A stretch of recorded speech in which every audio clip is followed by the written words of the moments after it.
Okay. Welcome to the UJ Alumni Conversation Series. So this is a platform where we are sharing solutions. And of course, this conversation or event is proudly brought to you by the UJ Alumni Office in partnership with the UJ Library. My name is Phumzile. I am your program director for this afternoon. I am a radio presenter for UJFM, that's between 12 and 3. And also from time to time, I find myself engaging in such conversations. Now, if you haven't been following the UJ Alumni Conversation series, it's normally themed. What does it mean? It simply means that it has different themes. And today's focus is entrepreneurship. So this is how it's going to work out. Each of our speakers will get 15 minutes to address us as far as entrepreneurship is concerned. We'll also get to a session whereby we address your questions. So please, if you have any questions during the conversation, please utilize our chat box. And when we get to that moment, our speakers will then answer your questions.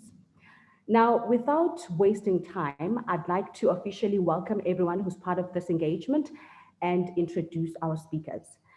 I'd like to welcome Ms. Allegro Dinkwanyane, who is an award-winning entrepreneur, philanthropist, and business speaker. She is the founder and CEO of Orgella Group, which is a holding company that is currently invested in 9 entities, which includes Orgella Communications, Orgella Properties, among other things. She started her first company, Orgella Media, at the age of 21, imagine. And this was in 2011. She has also been listed on the Forbes Africa Under 30 list, and this was in 2017. She is an NDP 2030 Youth Ambassador in Presidency, a University of Johannesburg and Play Your Part Ambassador. She has also been recognized by multiple local and international media as one of the most successful and influential young entrepreneurs in Africa. Ladies and gentlemen, please help me welcome Ms. Allegro Dinkwanyane. Thank you, Phumzile. It's always funny when I hear my profile being read by someone. Like in your mind, you know it, but when someone else has to read it out, you're like, wait, hang on, but thank you so much. Thank you so much. And thank you for the invite to, join your platform and come and speak about entrepreneurship, and greetings to everyone and everybody that is joining us. So as I've been told, I've got 15 minutes to basically go through what I would call my tips or my experience of, what I've experienced over what it will now be the past 10 years of entrepreneurship and the journey to successful entrepreneurship. So as you just mentioned briefly, that I did start my first company in 2011. I was actually a final year student, I almost said right here, right there at the University of Johannesburg. And I decided to jump straight into entrepreneurship right after, completing my studies. And I have never worked anywhere before. I've never submitted a CV. I've never had a 9-to-5. I've never had the comfort of, relying on a salary and so on, which I totally do not judge. I admire people that are, in 9-to-5s. But I've always known from an early age that I wanted to be an entrepreneur.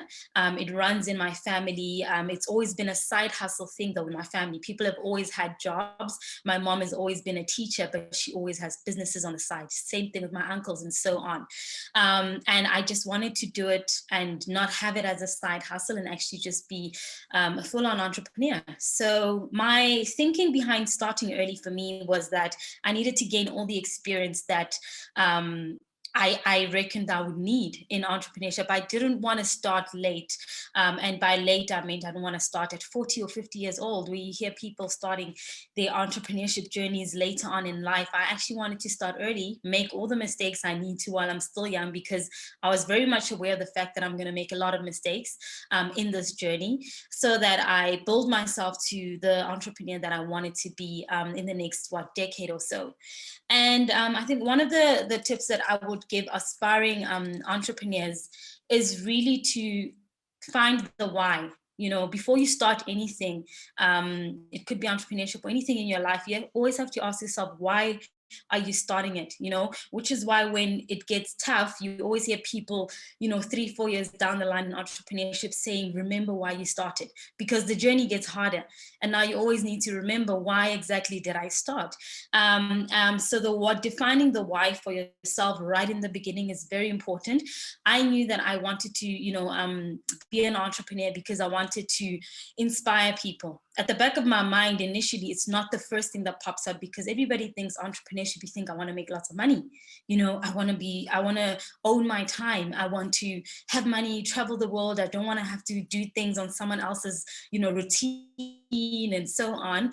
But at the end of the day, when I really sat down and looked at the potential businesses that I had in mind and what I wanted to do, it all boiled down to me offering a certain type of service and me working hard to eventually, at the end of, I guess, a certain time, I would see the results being reflected within the, society or amongst the people that I work with. And my closest society, I would call, were my employees. Seeing their lives change, seeing young people walk in and out of Orgella Group, being employed, sharing their struggles of how they've been graduates and not finding jobs.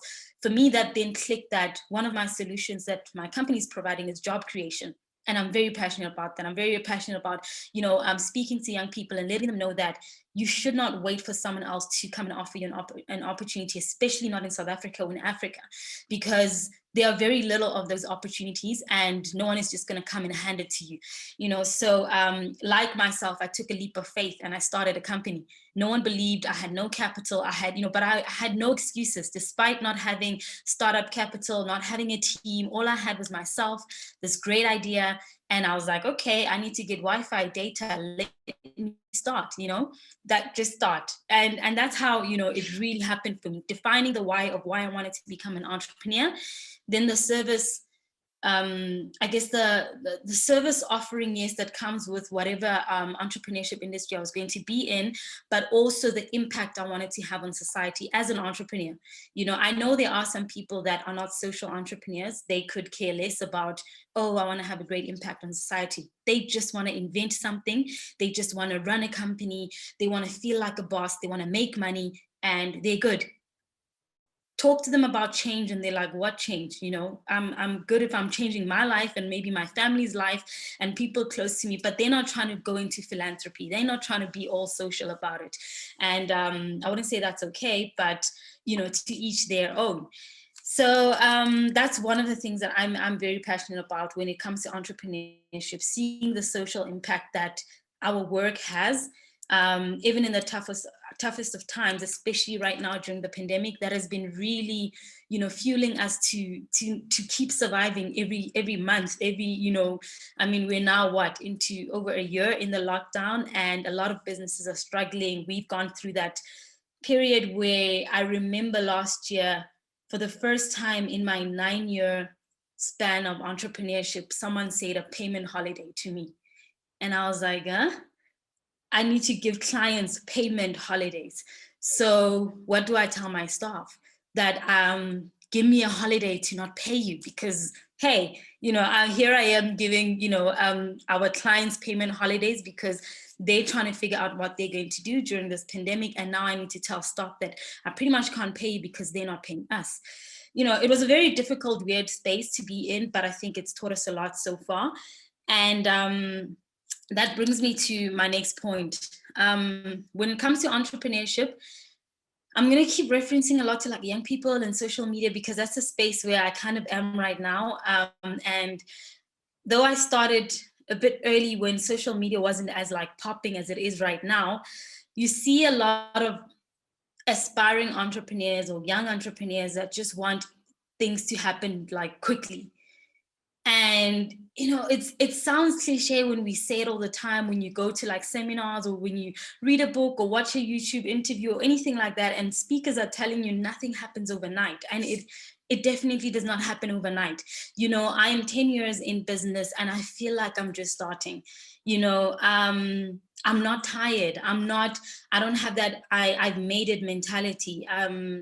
We've enjoyed amazing success over the years, and some of it just took us by storm, because also one thing for me being an entrepreneur, I wasn't looking outside. And that's another, tip I'd like to give aspiring entrepreneurs. Stop looking at what your neighbors are doing. Right now, it's like there's this competitiveness that's happening. You see someone on social media launching this type of business. Next thing, you also want to do that, but you don't know what it takes to actually get into that business. You don't know the struggles that person has gone through. You don't know their journey when you should be focusing on your own. Then, I remember during the start of the pandemic, a lot of people were just launching e-commerce businesses, and a lot of them are quiet now, almost over a year later. They're all like sort of quiet, and I'm like, if there is no consistency in your business in a little over 12 months, are you going to be consistent up to 3-4 years? And they say that in business, if when you know that you're going to be successful is when you pass the 3-year mark.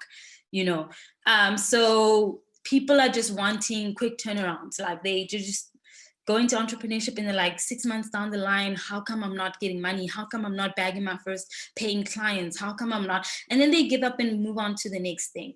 When I launched Orgella Group, I stuck to it. I think I took about maybe 6 to 8 months to actually get like consistent corporate paying clients.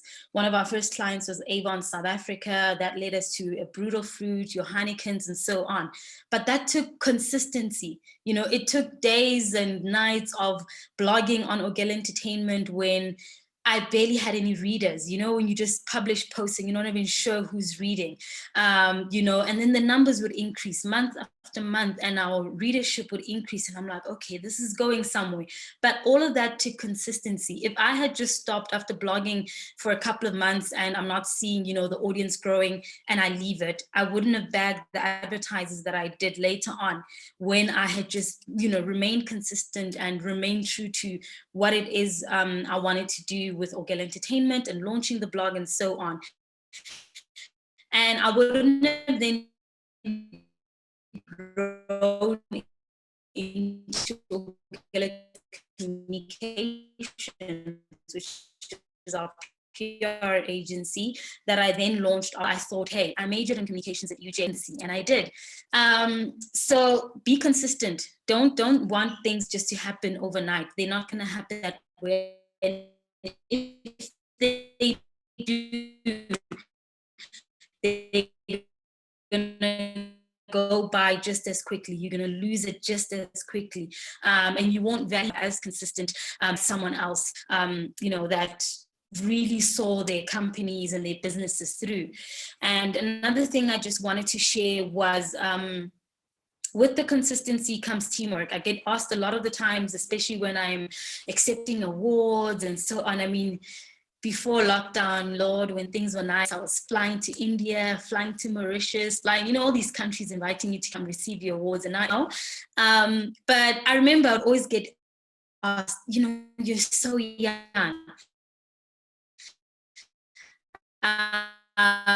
And of all the ceremonies I've ever been in the room, you see all these, older entrepreneurs. I remember I went to India, and you guys must know Hirsch's Home Stores, owned by Alan and Margaret Hirsch. And that's the first time I met her. I think it was in 2018. We were in India together, and she was receiving an award, and I was also there. And when they called my name and the country I'm from, she was like, "Oh my goodness, how old are you? How you're doing so well, and this and this and that." And then she went and Googled me, and we just connected, and she was just so inspired by my journey. And someone who's been in the game for so long, if you know the history of Hirsch's Home Stores, you'll just, that for me is the epitome of a family business that has stretched itself so far, to the point where they build a brand that you cannot speak about that type of business in South Africa and not mention them. The consistency is top notch. But for me, it's always been, oh, you're the youngest one in the group. You're the youngest. How do you do it?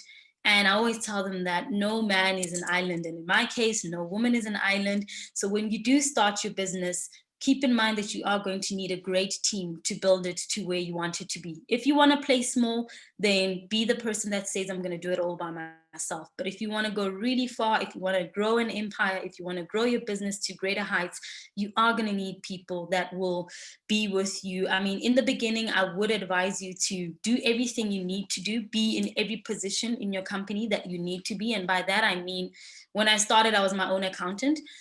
the cleaner, the IT person, I did everything. When my computer broke down, when I didn't understand something, I didn't have the money to go hire a professional.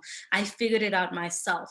I did my own little invoices manually. I was my own accountant. I was there going to SARS myself. I was, until you get to a position where you're like, you know what, the company has grown. I can't do everything by myself. Now I can afford to hire people. I've now got an accountant. We've got a sales manager. I've got someone in HR. We've got a receptionist. I don't need to be taking the calls and then talking to myself. And, it was a lot. But trust me, you do all of that as a startup entrepreneur, and you will thank yourself later on, because there comes a time in every entrepreneur's life where you do lose. I feel like it's a dip in your business where you start losing some of your team, where business doesn't go as planned. You will pick up again. I mean, hopefully you do, but most of them learn from that experience. And when you do slip, you will not, I don't think you will sink, because you now know everything in your company. You know what I mean? Like, you've done it in the beginning. It's not like right from the beginning people were doing things for you. So now that you're alone again, you don't know where to start. So even if I were to lose all my staff, even if, I were to be the only person in my company now operating because I can't afford, to pay people because business is bad, I will go back to being my own accountant. I'll go back to doing the IT. I'll go back to doing whatever, answering the office phone myself. That's okay, because I know how to do it. But that should not be the case when you are trying to grow a success. You are on your journey to successful entrepreneurship. I know, again, another cliche, people say the money doesn't matter, the money will follow. It is true. It is, I'm sorry to tell you, but it is true. The money will follow. When you start chasing the money, it's like the money runs, but when you have purpose and you're focused on your mission and what it is that you want to do, trust me, doors that you never even expected to open will open, and those doors will bring in more success, because you're aligned with your journey. But if you are just so focused on bagging a contract, money, all you focused on is the money part, you might get it, but again, you will lose it as quickly. So for me, just focus on your own journey, run or walk or crawl in that space, in your own lane, at your own pace, with a solid team behind you, and you'll get where you need to go. And don't rush, don't be pressured by social media influence. I know these days it's quite a lot, but be inspired. If anything else, if you see someone on social media that's really doing what they say they're doing, because there's a lot of fraudsters out there, a lot of people faking it. But if there is someone that really inspires you, that you see is always grinding and on the move, let it be inspiration, but do not let it be a copy and paste situation, because you're never going to be that person. You're never going to walk in that person's shoes and just their journey and understand it the way they do, because it's not meant for you. So I believe that's how you will reach entrepreneurship success. And at the end of the day, we all define success differently. For some it may be money, for some it may be contentment in your finances and your family, and balance in all aspects of your life. But at the end of the day, if entrepreneurship is part of that, and you are happy and you wake up every day doing what you feel like, I still have purpose, it still keeps me going, then keep it going. You've reached I feel like the pinnacle of what entrepreneurial success is. But if you start waking up and it doesn't inspire you anymore, which is what I've always said to myself, the day I wake up and I don't want to do what I do is the day I'll start looking into another business. Because if I'm uninspired, why do it? Why keep doing it? But yeah, I hope those few tips and experiences from my journey of entrepreneurship have sort of opened up your mind to the world of entrepreneurship, to what it really is, and also encouraged you if you are an aspiring entrepreneur or currently in a business. Thank you. Well, thank you so much, Ms. Allegro Dinkwanyane, who is an entrepreneur, philanthropist, founder and chief executive of Orgella Group. Of course, she was sharing the journey to successful entrepreneurship. Now, unfortunately, she can't be with us throughout this event. So if you have any questions after the address, you can utilize our chat box, and she'll get a chance, as she's still with us, to actually answer your questions. Now, you mentioned the misconception of entrepreneurship, which is something which I've noticed, whereby some people think that, okay, I'm going to venture into entrepreneurship and I'm going to get rich overnight.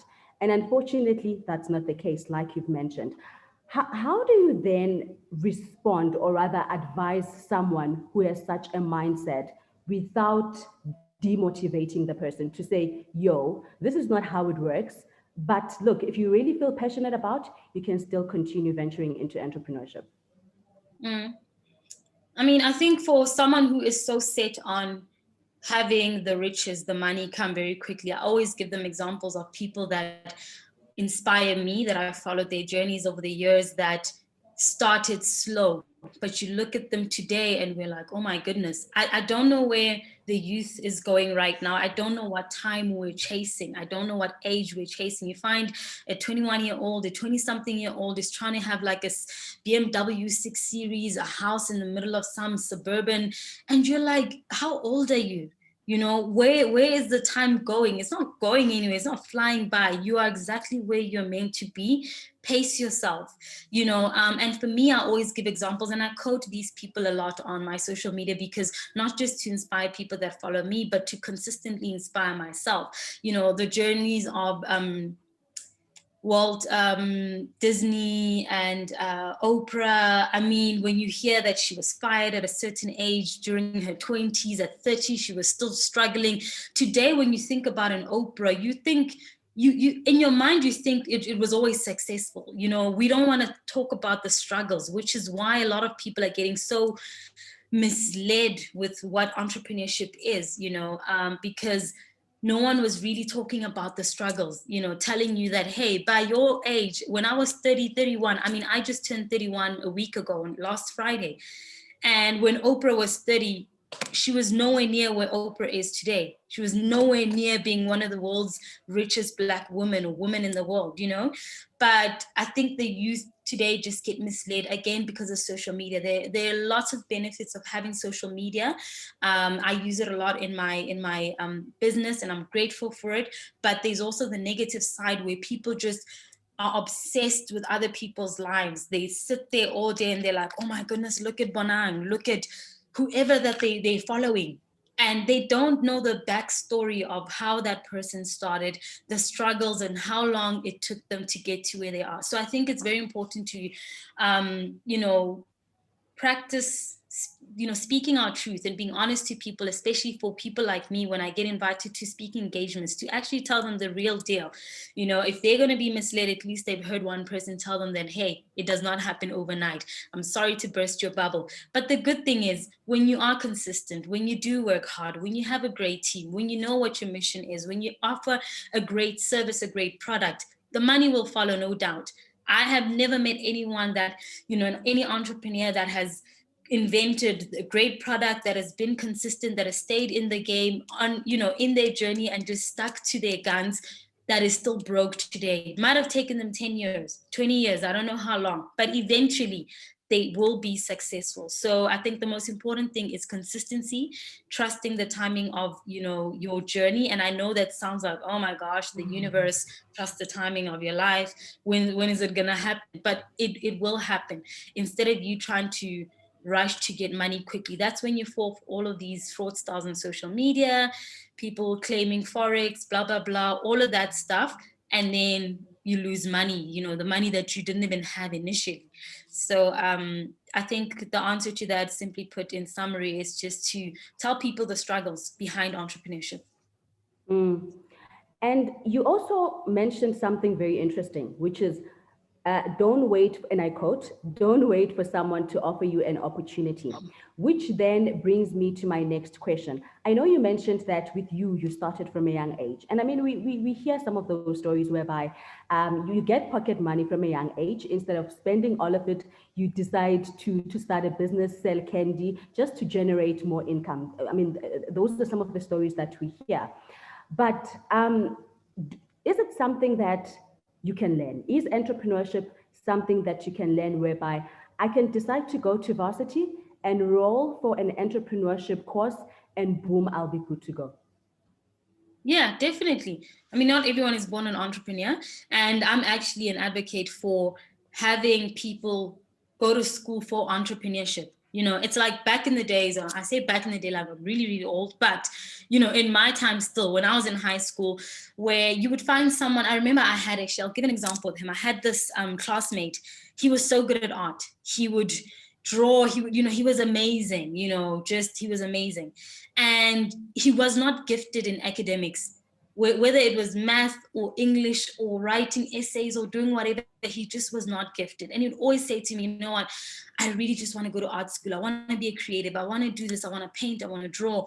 But both his parents were teachers and they would not hear of it, you know? So they would always just force him to, like, you know, you better get good grades. You better do this. And people would laugh at him when he gets low marks. You're dumb. You're whatever it is. You know how it is in high school. Very, very harsh. And I saw potential in him. I thought you could really be, you know, this great artist. But because people in society and his parents, family, and all of that did not value his creativeness as an artist, and they thought that was just like an easy way out for him, or he's just being dumb, or he's not being committed to his studies, that it's not, it's, you know, he's not going to end up where everybody that is great in academics ends up in, you know. So I advocate for teaching entrepreneurship in schools. You know, there's actually this great school, I just forgot the name, in Mauritius, where they teach you entrepreneurship. That is all they teach you. You know, instead of waiting, maybe going through university, going through it, then discovering yourself by the end of your degrees and your honors degrees and so on, and then saying, hey, I think I want to enroll with a business school. Now I want to, you know, why do we not teach entrepreneurship from high school? Why do we not encourage it from the very beginning? Because that is a solution. I mean, when the pandemic started, all I kept hearing our government, our president saying is how SMEs are going to be the solution to South Africa's economic problems.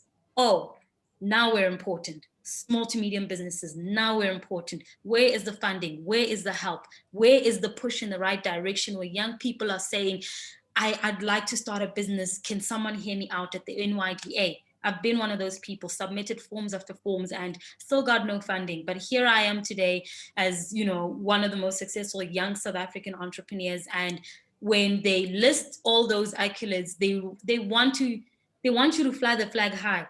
But I'm like, you never invested in me.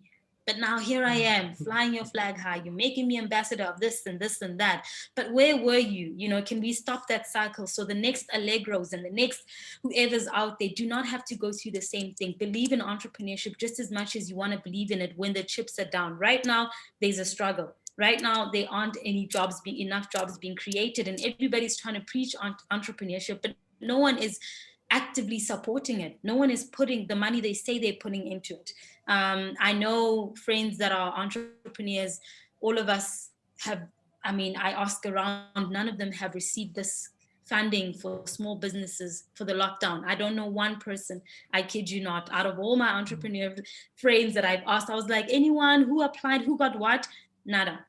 But you hear about the figures being thrown around. You're told that there's this many million, this many billion, funds are being opened and all of that stuff, but it's all talk. And until we actually see, you know, change in South Africa, otherwise it's always small businesses, the very same small businesses that no one is investing in. And how do you draw the line as an entrepreneur when it comes to staying true to yourself and having to evolve? What do I mean by that? Is obviously I have a business, right? My business needs to grow. How do I then draw the line in having to follow that, in having to follow the fact that my business has to grow and also not trying to follow everything that everyone is doing? Firstly, just be honest with yourself. You're not good at everything. As much as sometimes we want to think that we are good at everything, just because you can cook at home doesn't mean you're opening a restaurant next week. You're going to be a chef. Just because you can do makeup and you watch YouTube tutorials doesn't mean you go into the beauty field. You know what I mean? There's some talents that are just meant to be your hobby. You're not meant to turn that hobby into a business. But then there are some that you feel like, you know what? This is beyond just a hobby. It may have started as one, but I see, you know, massive results coming from it, so I feel like today everybody just wants to do everything again with the pressures of what they're seeing around them. I keep seeing figures around the beauty industry of how it's booming and this and this and that, which is great. It's a really lucrative industry, but not everybody can do that.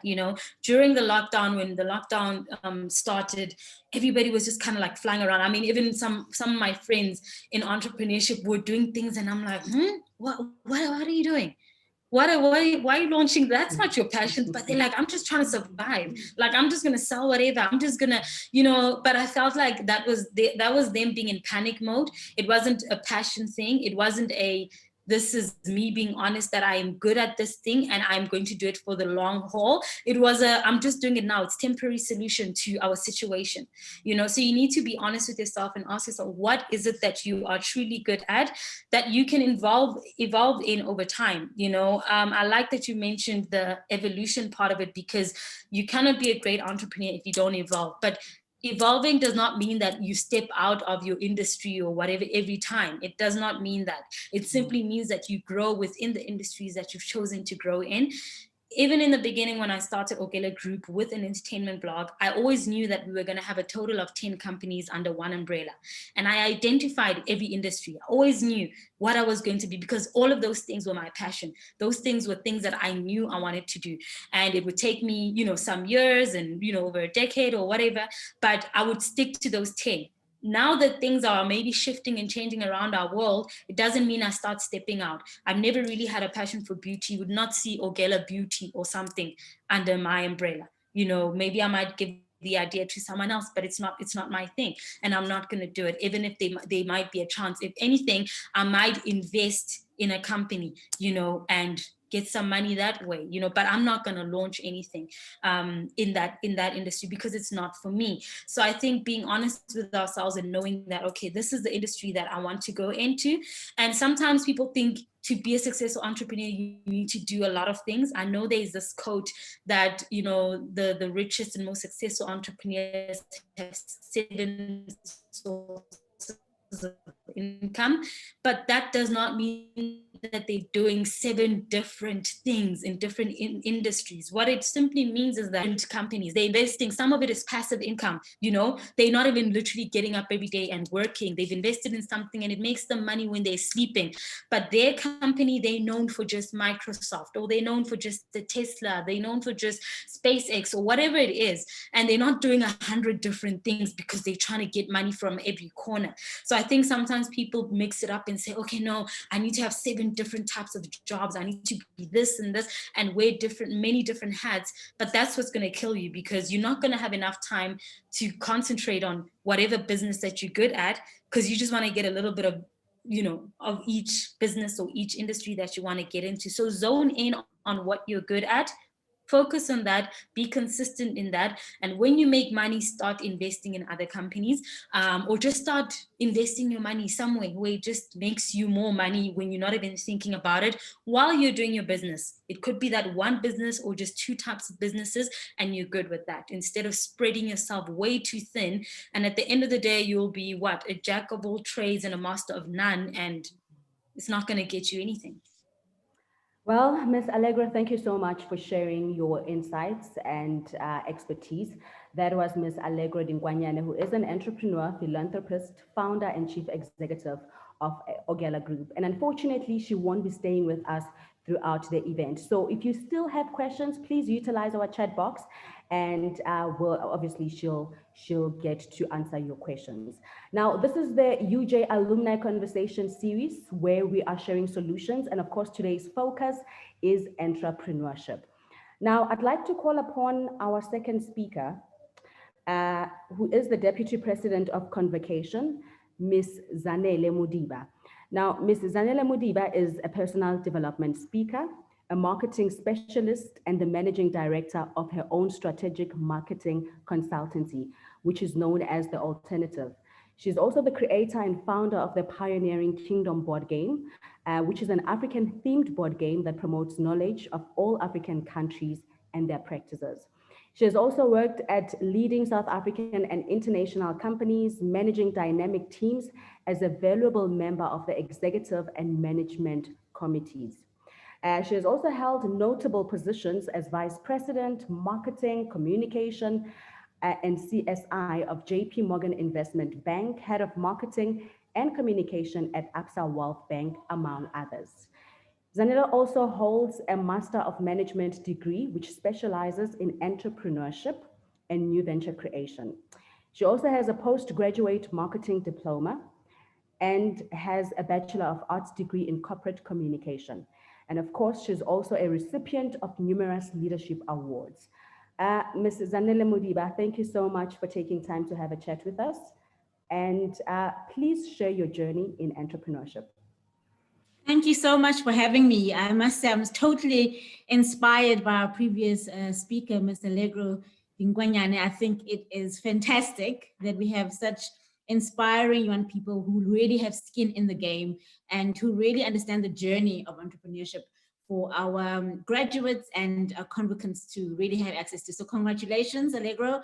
I really and thoroughly enjoyed your journey and your insights. I think we've got about 20 minutes left, and I think I've got 10 of those to give my insights and about 5 for Q&A. So I'm not going to go in depth about my entrepreneurial journey because our journeys are that, they're different and they're unique. And so entrepreneurship has this mythical idea about it. People hear this word entrepreneurship and they think it's some mythical idea about how it is you're making money. It's ultimately business, right? And it's no different from a corporate career or a career in public service. It is unique to the individual, right? There is no blueprint to a successful entrepreneurial journey. It's very, very personal. And I think what is prudent for me to do today, given our time, is to really speak to the insights of my journey in particular. And I want to break it out in this way. I want to talk about the 10 insights that I think are really key in my 11-year journey. I have 11 years in the game, 11 interesting ups and lows that I want to talk about. So I'll give you key insights, and then I'll talk about 5 lessons that have been very, very critical in helping me scale, downscale, pivot, change, but always keeping me engaged in my career and the things that I'm doing. And then I'll share with you at the end the one lesson that I wish I had learned sooner rather than later. So let me dig in real quick. So let's start. Let's start with the 10 lessons. I'm going to go quick on some and share some insights on others. The first one is nobody is coming to save you. No one is coming to save you. On this entrepreneurial journey, you are on your own. And I don't mean that to frighten you, to intimidate you, or to make you be despondent. I wish somebody had told me that even with your experience, even with your skills, even with your networks, you are going to be the one that has to wake up, have a morning routine, send out the emails, make sure that the emails have been received, make the calls, make the tea. People have this idea that entrepreneurship is not bureaucratic.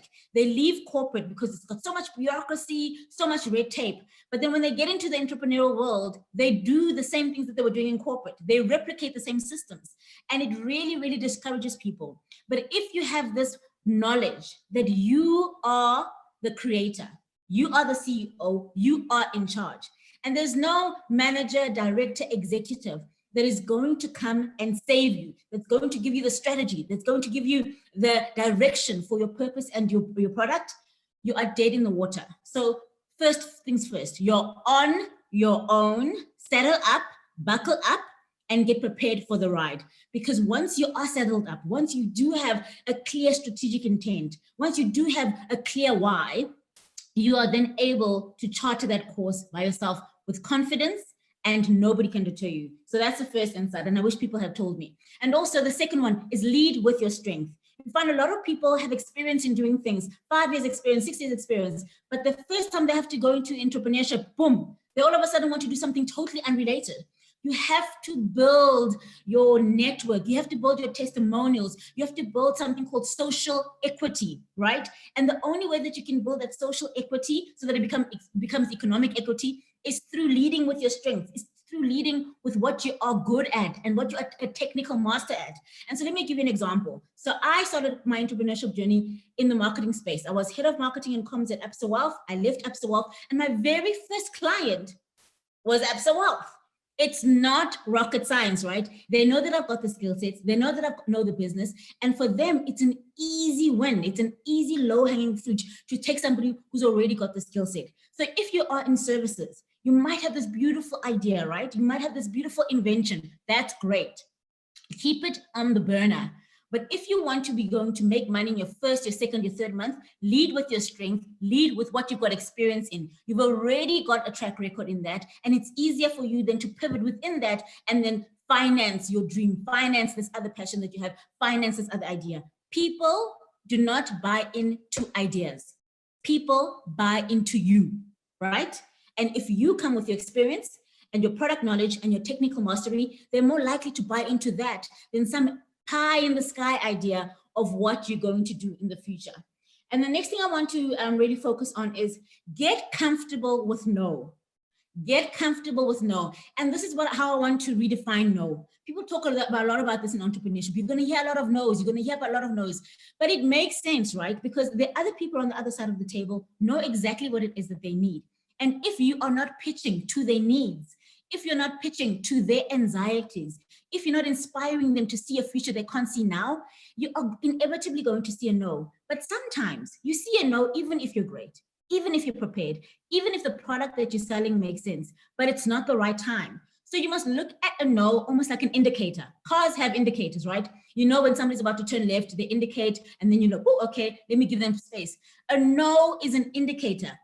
Cars don't stop just because they indicated, right? They don't stop operating. They're still moving, but they're saying, go a different direction, you know, change course, change the narrative, change the pitch, change the access, right?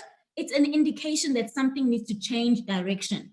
It's not a, no, I'm not interested. So don't get caught up. Don't trip yourself up from hearing no. No is just a directional sign. It means go in a different direction. So a lot of entrepreneurs get tripped up. You get depressed, you sit, you moan, you think you're in the wrong industry. No is just directional. The next one I want to get into is test, test, test, test. Test every idea, test every product, test any service with your closest and nearest and dearest, with your previous client, with your previous employer, with your next door neighbor, with your uncle, with your sister. As long as they're in the same industry, as long as they make sense from an industry point of view, test your idea. You don't know it's going to work. You don't, and the only way to do it is to test it. People just want to build a fancy website. People is me, by the way. Build the fancy website, build the lovely logo, have the great story, have the narrative. But what about the product? There must be a clear, direct line between your promise and your product. And the only way to know that is to test it. I've lost tons and tons of money and tons of time launching things into markets that just didn't have the right positioning, or the market just wasn't ready for. Some of them just didn't work in this climate, in this environment. We're in South Africa, as much as we're in a global context, a lot of my service providers and clients are in this country. And a lot of the things I was talking about were global, but they weren't really localized. And the only way to know that you're in the wrong direction is to test. So don't get afraid, and don't be afraid of testing your product. I would have saved myself a lot of money if I had built something very lean, something very small in the beginning, tested it a couple of times, see where the changes must be, and move from there. So don't be afraid to test. The next one is really about trying to redefine your networks, right? A lot of us want to sell to our friends. Don't do it. We want to sell to our parents and our family. Don't do it. They love us. They're going to tell us our products are great, our services are great. They're not going to have the technical know-how really in managing and making sure that your product is, market proof and disruption proof sound. So make sure that you don't only have social networks that you can talk about your product to. Find the industry players. Find your so-called cohort of people who are in the similar industry and are winning. Find the winners. If I was to go into apparel, I would go and call up Theo Baloyi from Batu. He seems to be winning. He's opening stores at an astronomical level. He seems to have his brand positioning just right. He seems to have his target market nailed to the T. I'd say, hey, Theo, let's have a drink. How can you help me? Find your people. If I was in fintech, for instance, and I wanted to go into the fintech space, I would definitely call up Ule Ntuka from Yoko and say, Katlego, you're running Yoko, you're helping small businesses. Help me. I have a product-based business. I really want to launch into market. This is the skin I have in the game. How can you assist me? So go and find the people that are winning in the industries that you want to play with, or are in similar industries and you really want to get their modus operandi. Go find those people, build those networks. Another thing about networks, a lot of people want to manage up, right? They want to always get in the, meet the people that are winning, meet the successful people, the CEOs. But it's also important to have, as much as you're building your vertical networks, make sure you build your horizontal networks. A typical example is if you want to pitch to a marketing department, for instance, and you want them to give you the advertising spend. It's great to know the head of marketing. It's great to know the CEO of the company. It's great to know some of the directors. But at the end of the day, the people that are processing your invoice, those are the marketing managers. Those are the procurement guys. Get in the habit of making sure that you're also building your horizontal networks, so that when the CEO is no longer there and change, when the head of marketing is no longer there and change, you have a network within your supply system and within your supply chain that knows you and knows your business. So don't only manage up, manage across. And those are the key insights that I want to share with you today. The 5 lessons, very quickly, I'm looking at time. 5 lessons is, you've all heard this, cash is king, right?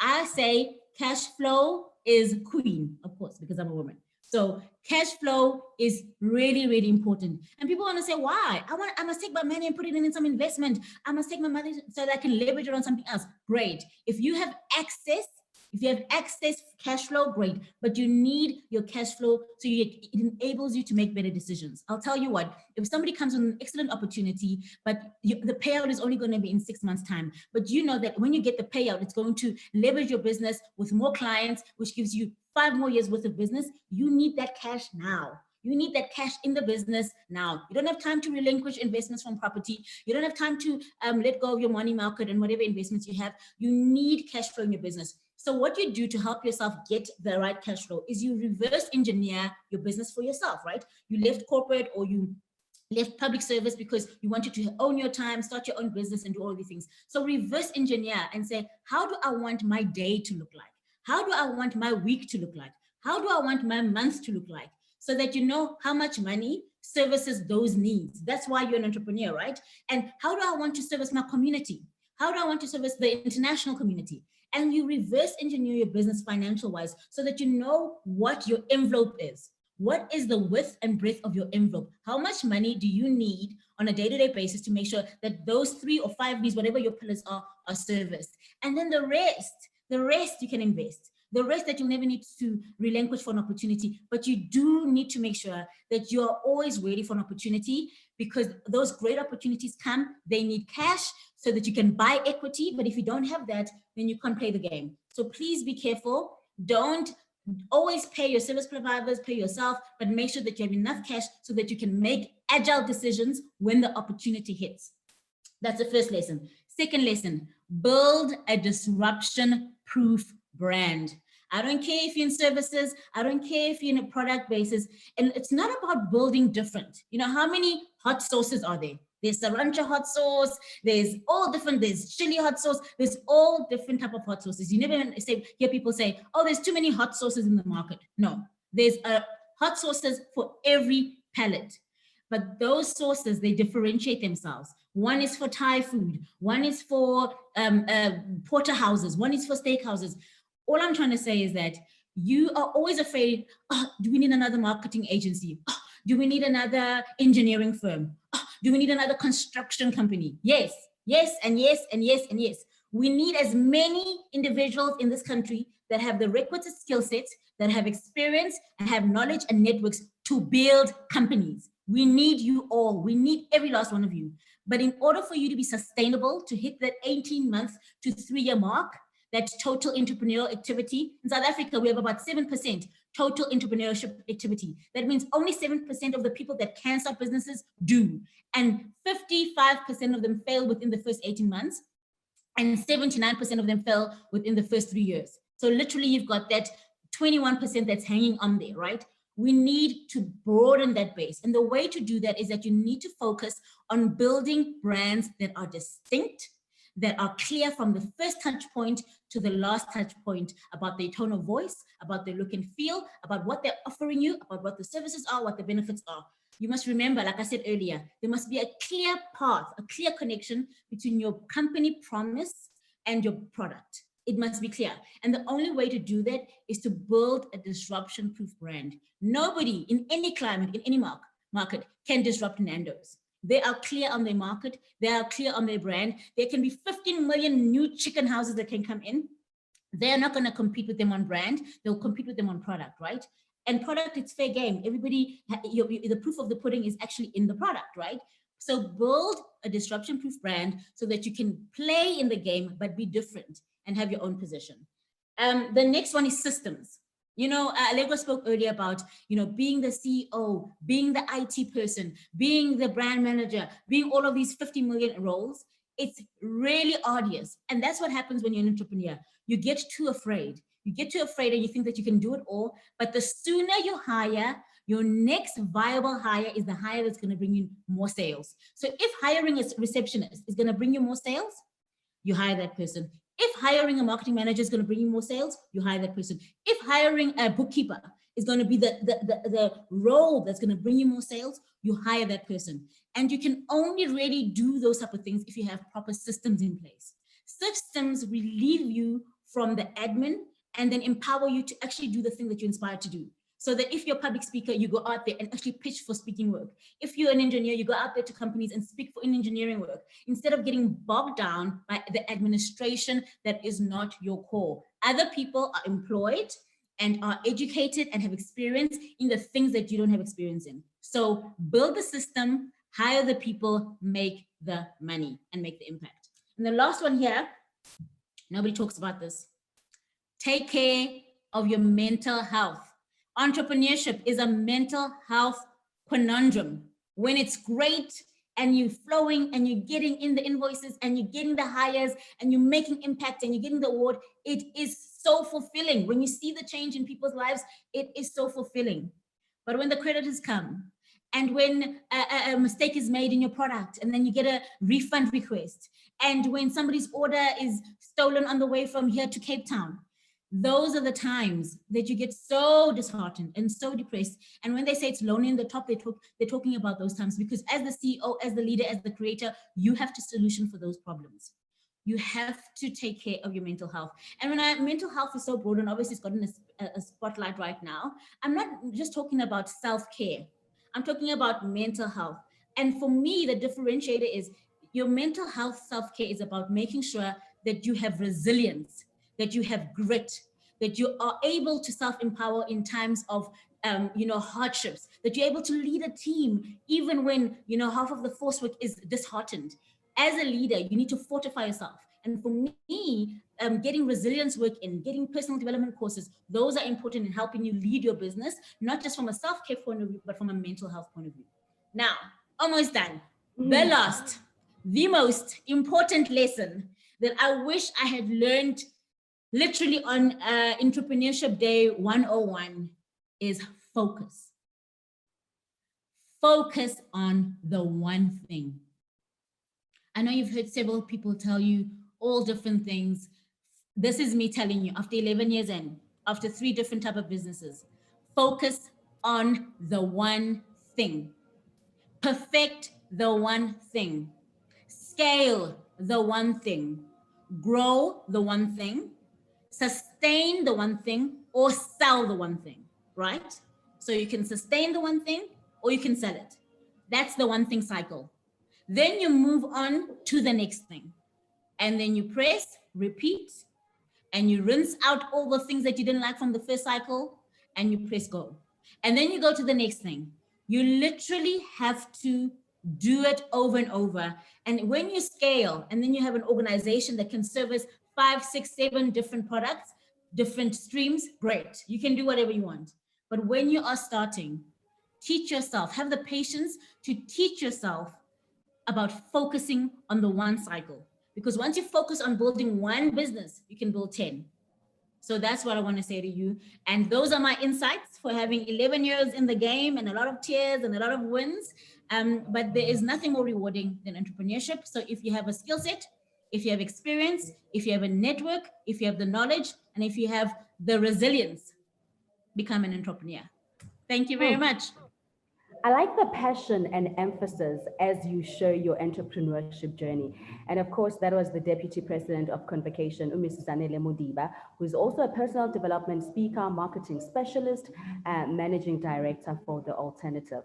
Now, why do you think entrepreneurship is not taken serious? So I was watching a program on TV, right? And this lady who is a qualified pilot decided to quit her daily job, her profession, and she decided to go into the food business. When she told her family about this, they all freaked out. They were like, "What on earth are you doing? You have a profession and you get a monthly salary. Why do you think we do not take, or some people don't take entrepreneurship seriously or as a profession?" I think a lot of individuals are afraid, right? I think there's a fear with uncertainty. And growing up, a lot of individuals have seen their uncles, their brothers, their friends, their neighbors start businesses and see them fail and fall and see the whole nucleus family disintegrate. So I think as South Africans, we don't have enough of the mom and pop success stories for us to have critical mass and believe that this is something that I can do too. What we do have, we have a lot of cream. You know, when you look at a cappuccino and you see the nice foam on top, we have a lot of these companies on top that are doing so well, that are like the poster kid for entrepreneurship. And people think that those companies came out of the ether. People don't know that Nando's was 35 years in the making, right? People don't know that the Yoko guys spent 18 months literally trying to build a prototype and making sure that it was fail-proof before they went into market. So people don't see the behind the scenes. And so a lot of this non-trusting is about, are you sure? Are you sure you're going to make it? Are you sure you're going to succeed? We don't have an appetite for failure in this country. And it's our biggest disservice, because we see some failure as something that means that you're not worthy, you're not able to succeed. We've got a very warped vision and version of success. And it's got to do with a lot of money, this money-centered notion that if you're an entrepreneur, you either make a lot of money or you're down and out. There's no sense of actually, like literally from brick mortar businesses, organically growing, becoming generational family businesses, and then succeeding. So that's why we need those funds that Allegro was speaking about that nobody has. We need those funds to become our trust funds so that they can actually leverage us from the risk of this failure, the risk of this fear. That people that have skills and services are sitting in corporates and are sitting in companies where, yes, they're doing great work, but they could be creating jobs for this country that needs them if they were in entrepreneurship. So the biggest issue with our notion of success and notion of entrepreneurship is fear. We are afraid of failure, and we are afraid of what other people are going to think when we fail. Those are our biggest problems. So if we were to tackle that issue and make sure that we have policies and environments in this country that allow people who have the skill set and the ability to have companies, to see them walk the journey and to have them succeed, we would have a lot less fear around having corporations and going into business. I mean, you've talked about how a lot of businesses fail, right? Can we talk about maintaining longevity? Because especially I've seen it where I stay in my area. I mean, it's so easy for people to start businesses. And I think it's a great idea because you see a need for a certain product or products and you want to render that service, which is a great idea. But then how do we then maintain longevity? Because you'll find that within a month, that business or those businesses are no longer operating. I think there's several factors that influence why a business fails or succeeds, right? But in my view, a lot of sustainability has to do with your niche, right? If you identify the smallest viable niche to service, that is going to make you sustainable. What we want to do is that we want to provide a service to a target market this big. But that target market is probably your early adopters, people that are not interested in the core product. But if you identify your niche target market, what is your niche target market? It means it's the smallest amount of people that are willing to buy a product once, if you're selling a product that costs R1 million, like a private jet, or 1 million times over if you're selling a product like a Yoko PayPoint, like the million entrepreneurs that are buying it. You have to find your smallest, most viable market, and you have to consistently deliver on every single touch point. Every single touch point. A typical example is I'll go to a restaurant and I'll go and order the exact same thing I ordered there. Because every single time I have that exact same thing, the taste, the presentation, the feeling I get after eating it, the service staff, the ambience is exactly the same as it was the last time before. So if I'm somebody who likes conformity and consistency, I'm going to be a lifetime client. But if I come on the one particular Tuesday and the pork belly is off and the waiter is upset because, you know, something terrible has happened to her, but then she's making her problems my problems, and the ambience and the lights are falling off the chandelier, I'm not going to be interested. You have to be consistent to a fault. Like I said earlier, if your promise does not match the product, that is where things go awry. And also, if you started a business because you wanted a get rich quick scheme, that's often what goes awry as well. You don't have the grit, the longevity to stay in it long term. You're going to trip yourself up and fail. So the mental fortitude is a big one, why people don't stay. Sometimes there are real factors, you know, like you can't blame a lot of people. COVID is an act of God, you know, things must change and some businesses close. Those are few and far between, once in a lifetime of things. But a lot of businesses fail because people don't know how to run businesses. There are no systems in place. And the second thing is when they do know how, they don't know how to keep it going over and over and over. Consistency is the key to a sustainable business. And you also mentioned something very interesting, which is we should get comfortable, or rather, as an entrepreneur, you should get comfortable with saying no. At what point, really, do you get comfortable with saying no? Because I'm thinking, let's say I've just started my business and I need all the help I can get, or I need to build all the relationships that I need to make my business a success. At what point then do I then decide, you know what, I'm going to start saying no to this person or to this, or to certain people? Well, you have to decide what your priorities are, you know, and a lot of people don't understand that saying no is a boundary for you. It's a boundary for you. And what we don't do is set boundaries. You really have to ask yourself, what are you interested in? Are you interested in having a company? Or are you interested in having friends, right? Are you interested in changing your life circumstance and the circumstance of your community? Are you interested in satisfying people and becoming a people pleaser? A lot of people push and hound and want, you know, Maya Angelou once said that, you know, people won't come to you, you know, face to face. They won't come to you straight. They won't come to you and say, hey, this. They'll take a bit of your nostril. They'll take a bit of your earlobe. They'll take a bit of your chin. They'll chip away at you. And then eventually you've given everything and all of yourself and you have nothing. You have to become comfortable with hearing no and saying no. Hearing no, it's an indication that I must move in a different direction. Saying no is a boundary. So it's actually part of that mental health. It's actually part of that self-care, that no, I can't do this with you right now. No, you're not qualified to work for my company. No, I'm not able to hang out. I have to build a business. No, I'm not going to go there. No, I'm not going to give you a discount. No, I'm not, no. Get comfortable. Say it in the mirror 50 million times, smiling. No. Make friends with no, but also makes friends with hearing no. No, Zanele, you've bitten more than you can chew. Scale down. No, Zanele, I can't fund you right now. I'm not in a position to fund you. Scale down. No is your friend. It's a directional signage word. It's not a death sentence. So get super comfortable with no. That was the Deputy President of Convocation, Personal Development Speaker, Marketing Specialist, and Managing Director for the Alternative, Ms. Zanele Modiba. And Zanele, before we actually wrap things up, because we're out of time, but thank you so much for sharing your expertise and knowledge with us, and of course, the emphasis and passion that comes along with it. So we've got a question from Anonymous, and I'm sure you can also answer this question. So she's an upcoming entrepreneur in the PR industry, and he would like to ask for any advice as a graduate, any advice that you can give to him. I would advise Anonymous, you are in the 21st century, right? And so you are graduating, you probably know everything about the fourth industrial revolution, you know everything about technology.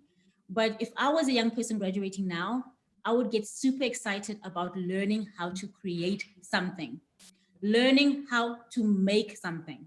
You need to become valuable. And the people that are valuable in organizations are people who can actually do things. If you're in the PR agency industry, learn how to write a palatable brief. Learn how to write a press release that can be quoted and cut and paste and put into different digital mediums. Make yourself useful. People want people around that are skilled at what they do, that have great personal presence and aura, but that can do things. So make yourself almost indispensable. If somebody hires you, learn how to use the photocopy machine, learn how to use the computer, learn how to write a brief, learn how to use tweetable press releases, learn what other people are doing in the learn, become a sponge. And in the next 3 years, you're able to go and start your own thing. You're able to, because you've got a skill. So for me, the biggest thing, I don't care how old you are, I don't care how long you've been in the game, I don't, you know, how many companies you have, learn to become useful, learn to write, learn to create, learn a process, learn anything, have utility in the environment that you find yourself in, and you will never be without a job or an opportunity. Oh, thank you so much for that. And I mean, it's such an honor to be part of this conversation because I've learned so much. I mean, I was looking at your bio and Miss Allegro as well, and I cleared my throat so many times to just realize how hardworking you are. And I believe that we need more of these conversations in future so that we can learn as individuals. Now, with that being said, I'd like to call upon the Senior Manager of Faculty Coordination and Alumni, Mr. Zanele, to give his vote of thanks.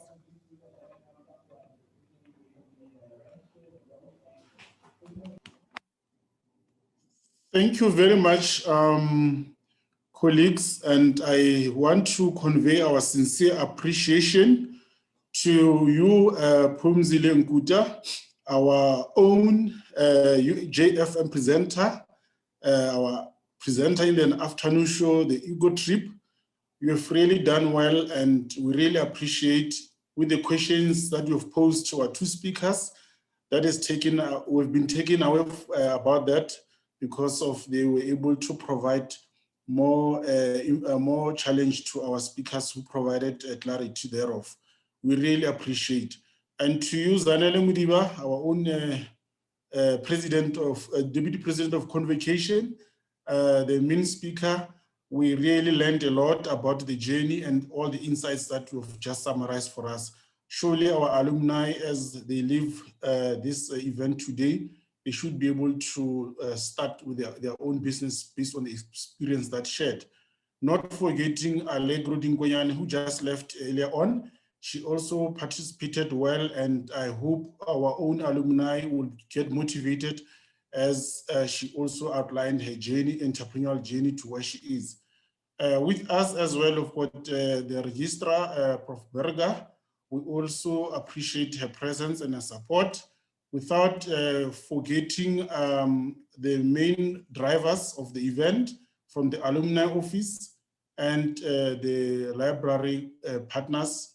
We really thank you for the technical support, colleagues, Theodora Modise, Raneka, and all others that I cannot mention one by one, but it was through you that we were able to go this far. Thank you, and I wish all the best for the rest of the afternoon. Thank you. Well, thank you so much to everyone who was part of this engagement.